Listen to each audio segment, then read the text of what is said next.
Hello, everybody, and welcome back to another Q&A edition of Optimal Relationships Daily, episode 1327. My name is Greg Audino, your host of the show, and I'm so happy to be back here with you once again for my favorite day of the week, Listener Question Day. And today, we'll actually be taking a question from a listener who has contributed in the past. This does happen sometimes, but it feels especially important to mention that today. And I think you'll understand why once you've heard both the question and my thoughts on it. So without further ado, let's continue to be a good support system for her and optimize your life. What the heck am I doing to others? Context. I recently had an episode of manic depression and was going through a lot of pain, hurt, suicidal thoughts, etc., and really feeling less accomplished and less energized. At this time, all I wanted was to end the misery, and not just for me, more than that, for my husband, my family. Because more than anything, I felt I was hurting them, causing them pain and trouble. Although my therapist, doctor, etc. all said that it's okay and that I was the one in need at that time, I couldn't help guilt-tripping myself. So, what do you advise for something like this? Should I shield off from them? Or then feel selfish and just let them help out? And if it's the second, then how do I stop my overthinking? Okay, thanks so much for sending this in, Asker, and continuing to be vulnerable and open with us. And after receiving this question, I find myself especially thankful for the fact that you reach out to us for help, as it's obvious based on what you're saying that this is something you generally have trouble doing. More on that later, though. Before I get to the meat of my answer, I think this is a very important time to stop and remind you that, and everybody listening, that whatever I say should most likely be superseded by your therapist.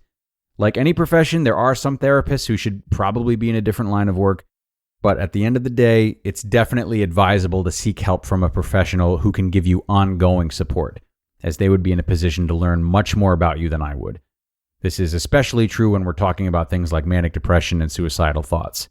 So it's not to say that I don't feel as though what I say today can be helpful, but discussing these topics with a trusted therapist that you can have a dialogue with and can really be with you throughout your journey is paramount.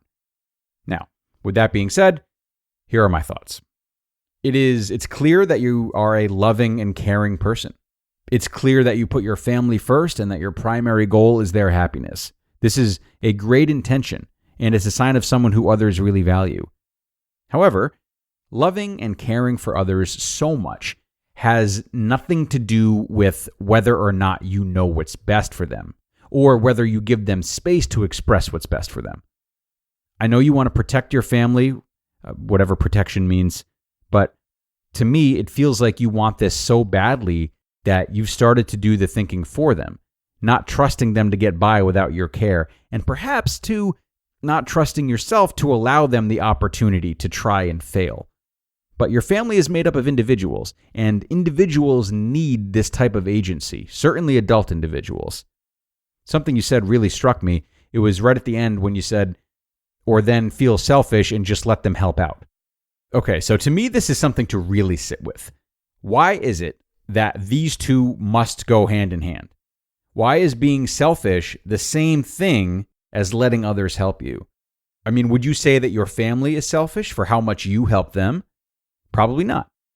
So for that reason, I have a hunch that a big part of this struggle that needs to be addressed is learning how to respect yourself as much as you respect your loved ones. Certainly something a good therapist can help with. Something very important for caregivers like yourself to remember about all relationships, with a few exceptions such as like parent-child, is that they always work best when they are reciprocal. Obviously, one of the ways you give love is to go above and beyond for your family. We've talked about that before in questions that you've submitted. It came up again today. So, therefore, one of the best gifts you can give them is the opportunity to do the same for you. Give your loved ones a chance to support you and give to you the way that you do for them. Sometimes that means they'll be doing a little extra for you in your time of need, just as I'm sure you like to give extra to them in their times of need. I know you're a selfless person, but I worry if this selflessness has gotten to an extreme that's worth exploring and putting into question. Of course, Selflessness is an amazing quality. We hear that all the time. But just like an excess of anything, it can be dangerous. And right now, it seems you're leaving yourself behind. It seems like this has been a pattern for a while, and it's gotten to the point that you recognize it, yet you might be in so deep that you still can't let others help. But again, part of being in love and being in a healthy relationship is not leaving yourself behind. It's giving up control. It's not always being the martyr and letting yourself be taken care of. Anyone who truly loves you will want to do this for you. So I guess my question is, what's stopping you from giving them that chance? The way I think you want to reframe this, an honest reframe, mind you, is by reminding yourself that giving all of yourself and asking for help is not only beneficial for you, but quite possibly beneficial for those that love you. Asking for their care is still you doing something good for them. Giving to them fulfills you. So ask yourself, and maybe your therapist, why it's so hard to believe that others will feel the same fulfillment by giving to you.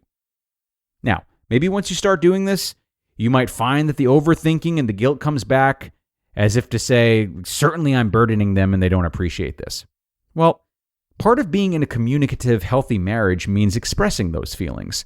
So I would suggest that having those feelings at all is a lot less detrimental than having them and not exploring them with your loved ones. Of course, there's no guarantee as to how your family will respond, but you owe it to yourself to bring these feelings to people who have made commitments of love to you. There are people who care about you and who get profound joy from helping you. And it's mostly by trusting yourself to be vulnerable with them that you'll be able to identify who they really are. As a matter of fact, I think the best way to end this episode is by reminding you that I am one of these people. I love answering your questions, just as I love answering everyone's questions. One of my greatest privileges is feeling as though people trust me and seeing them come to me for support or for a shoulder to lean on. I think it's one of the most valuable things to offer someone. It feels like a gift for me, even though one might say I'm the only one who's putting work into this equation. But that's not it at all. My joy in this situation wouldn't be possible without your openness, and therefore it's a two-way street. So, although we aren't family members and we have never met, I feel very fulfilled by our relationship, the relationship between you and me, when you come to me in search of help. And it's the same with Justin and Lee, the OLD co-founders. We've actually talked about how much we value your involvement and the way you stay in touch. That's the truth. So we care about you enough to get joy out of you asking us for help. And I highly doubt that we are the only ones. So is there any reason to believe then that the same can't be true of your family? And ORD listeners, we all know that learning to manage daily stress and anxious thoughts is something that we all want, but many of us don't even know where to begin. Well, I recommend our sponsor, Noom Mood. With Noom Mood, you'll take the journey to mental wellness one step at a time. They'll help you better understand your personal relationship with stress and anxious thoughts so that you can take control, build resilience, and develop coping mechanisms that actually work. It's really helped me to be more trusting in myself when it comes to handling adversity, and the better I get with this, the less overthinking and exhaustive planning I have to do, which frees up a lot of my time and a lot of my mental space, which is invaluable. But one size does not fit all. You can navigate the program at your own pace for your own struggles, and you'll also have the support of a coach along the way. All you need is 10 minutes a day, and it's an app, so it's there for you anytime, anywhere. So start to worry less and feel happier by signing up for your trial at noom.com/ORD. That's NOOM.com/ORD to start your trial today. Alrighty, Asker, I meant every word of what I said, and I hope that you find the episode in its entirety to be both comforting and helpful. It is truly our pleasure to answer your questions, as well as anyone else who chooses to send one in. So, don't hesitate, everyone. In case you don't know how to do it, you can email us with whatever's on your mind to advice@oldpodcast.com. Advice@oldpodcast.com. Nothing is off limits, and you will definitely hear back from us, so do not be shy. We will keep your identity anonymous and offer support only via email if you'd prefer to keep it there too. So that's all I've got for you, everyone. Thanks so much for being here and for making another episode possible. Enjoy the rest of your Saturday if you're listening in real time, and be sure to come on back tomorrow too, where I will get back to narrating. That's where your optimal life awaits.